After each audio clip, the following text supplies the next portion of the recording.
अब ये question JEE mains 2023 में पूछा गया क्वेश्चन है। The question is if vector P is equal to 3i plus root 3j plus 2k and vector Q is equal to 4i plus root 3j plus 2.5k, then the unit vector in the direction of vector P cross vector Q is 1/x into root 3i plus j minus 2 root 3k।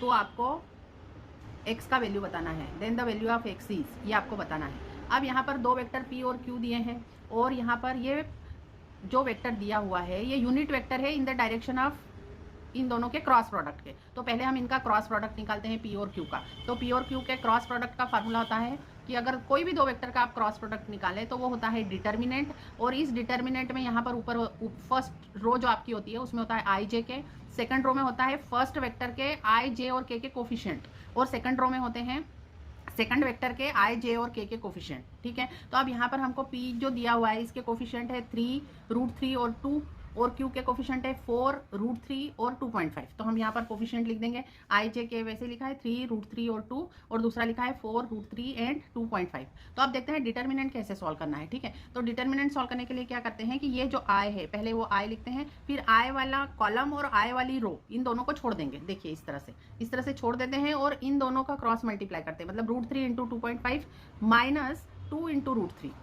इस तरह से पहला bracket आएगा। उसके बाद आई के बाद जो दूसरा एलिमेंट आता है जो जे होता है वो माइनस साइन के साथ आता है, मतलब पहला प्लस के साथ, दूसरा माइनस के साथ और फिर प्लस के साथ। ये इतना डिटेल में मैं सिर्फ नीट के स्टूडेंट्स के लिए बता रही हूँ, क्योंकि मैथ्स वाले स्टूडेंट्स को तो मैथ्स में डिटर्मिनेंट्स पढ़े हुए हैं, लेकिन नीट के स्टूडेंट्स को थोड़ा सा डिटर्मिनेंट कैसे सॉल्व करना वो बताना पड़ता है, इसलिए थोड़ा डिटेल में बता रही हूँ। तो माइनस जे और फिर जे वाली रो और जे वाला कॉलम इसको आपको फिर से हाइड कर देना है, और जो बचता है उसको क्रॉस मल्टीप्लाई करना, मतलब 3 इंटू 2.5 माइनस 2 इंटू 4। तो 3 इंटू 2.5 माइनस 2 इंटू 4, और उसके बाद प्लस के वाली रो और के वाला कॉलम फिर से हाइड करेंगे तो हो जाएगा 3 रूट 3 माइनस 4 रूट 3। तो 3 रूट 3 माइनस 4 रूट 3। अब हम इसको सॉल्व करते हैं। इसको सॉल्व करते हैं तो यहाँ पर देखिए रूट 3 आप कॉमन ले लेंगे तो अंदर बचेगा 2.5 माइनस 2, जो कि आंसर आ जाएगा 0.5। तो 0.5 को हम 1/2 लिख देते हैं, तो ये हो जाएगा आई इंटू रूट 3/2, है ना। अब माइनस जे था और यहाँ पर देखिए यहाँ पर से 3 इंटू 2.5 करेंगे, अगर आप मल्टीप्लाई करेंगे तो ये आएगा 7.5,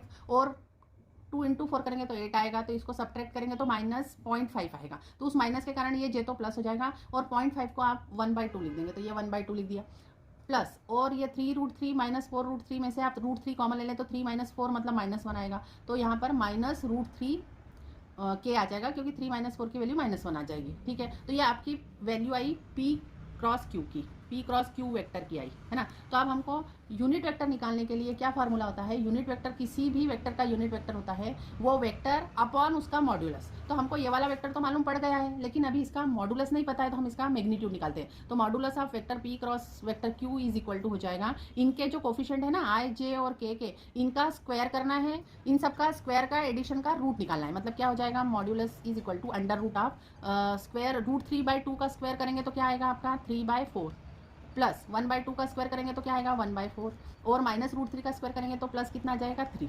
अब 3/4 प्लस 1/4 इज इक्वल टू 1 होता है ना। 1 प्लस 3 मतलब ये 4 हो गया, 4 का रूट करेंगे तो 2 हो गया, मतलब इसका मैग्नीट्यूड कितना आया 2। तो अब यहाँ पर हमने अभी यूनिट वेक्टर निकालना है, क्योंकि क्वेश्चन में unit vector along P cross Q दिया हुआ है। पी क्रॉस क्यू का वैल्यू कितना है यहाँ पर आया हुआ वो लिख देंगे आप, root 3/2 i plus j/2 minus root 3k, और अपॉन यहाँ पर magnitude of vector P cross vector Q आएगा जो कि 2 है, तो अपॉन 2 भी आ जाएगा।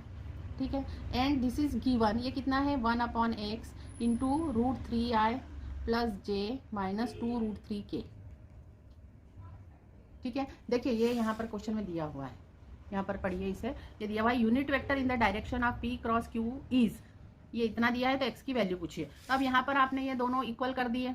ठीक है, तो यहाँ पर आप देखिए कि ये रूट 3i आ रहा है, प्लस जे आ रहा है, माइनस रूट 3k आ रहा है, मतलब यहाँ पर ये 2 वाला जो फैक्टर है वो नहीं आ रहा, तो आप 2 कॉमन ले लेंगे। 2 कॉमन ले लेंगे और वो अपॉन में है तो नीचे यहाँ पर मल्टीप्लाई हो जाएगा तो नीचे 4 आ जाएगा, है ना। तो 2 कॉमन ले लेंगे तो यहाँ पर 2 नहीं है, और आप कॉमन लेंगे तो यहाँ पर 2 का मल्टीप्लाई करना पड़ेगा, तो एक्जैक्टली यही वेक्टर आ जाएगा root 3i plus j minus 2 root 3k, और आप 2 कॉमन ले लिया तो यहाँ पर x की जगह क्या आना चाहिए, यहाँ पर 2 इंटू 2 मतलब 4 आना चाहिए। तो x इज इक्वल टू क्या आ जाएगा आंसर में 4।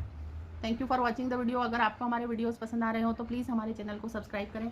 वीडियो को लाइक करें और हमें सपोर्ट करें। वाला क्वेश्चन जेईई मेंस 2023 में पूछा गया क्वेश्चन है। The question is if two vectors vector p is equal to i plus 2mj plus mk and vector q is equal to 4i minus 2j plus mk are perpendicular to each other then the value of m will be. जो दोनों vector दिए हैं ये एक दूसरे के perpendicular है, तो जब वेक्टर एक दूसरे के परपेंडिकुलर होते हैं तो उनका डॉट प्रोडक्ट 0 के इक्वल होता है ना। तो यहाँ पर देखिए p is perpendicular to q, so p vector p dot vector q is equal to 0। अब दो वेक्टर का परपेंडिकुलर होने पर डॉट प्रोडक्ट 0 क्यों होता है? तो डॉट प्रोडक्ट का फॉर्मूला क्या होता है? p dot q is equal to p q cos theta, जहाँ पर p वेक्टर p का मॉडुलस है, q वेक्टर q का मॉडुलस है और theta is angle between p and q। अब दोनों वेक्टर अगर परपेंडिकुलर है तो थीटा की वैल्यू कितनी हो जाएगी? 90 डिग्री। तो cos 90 की वैल्यू कितनी होती है? P Q cos 90। cos 90 का वैल्यू कितना होता है? 0। सो 0 इंटू पी क्यू मतलब ये 0 आएगा। इसलिए डॉट प्रोडक्ट अगर 0 हो तो वेक्टर्स परपेंडिकुलर होते हैं। अब डॉट प्रोडक्ट का आपको फार्मूला पता है क्या होता है? P vector P dot vector Q is equal to होता है a1 b1 plus a2 b2 plus a3 b3, जहाँ पर a1 a2 a3 p के कोफिशिएंट है आई जे के रिस्पेक्टिवली और b1 b2 b3 vector q के कोफिशिएंट है आई जे के। ठीक है, तो अब यहाँ पर आप देखिए कि आई जे और के कोफिशिएंट दिए हुए हैं। यहाँ पर क्या है?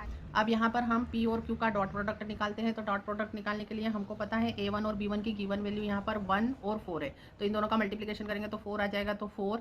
फिर a2 और b2 की वैल्यू यहाँ पर 2m और -2 है, तो इन दोनों का मल्टीप्लाई -4m हो जाएगा।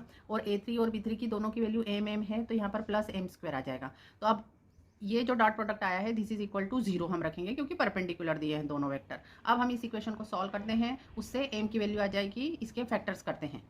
तो इक्वेशन है m² minus 4m plus 4 is equal to 0, तो ये हो जाएगा m² minus 2m plus 4 is equal to 0। m common ले लेंगे, अंदर बचेगा m-2, इधर -2 कॉमन लेंगे, अंदर m-2 is equal to 0। So m-2 का whole square is equal to 0। So m is equal to 2 आया, तो m की वैल्यू कितनी आई? 2। Thank you for watching the video. If you are liking our videos, then please subscribe our channel. Please hit the like button if you really like our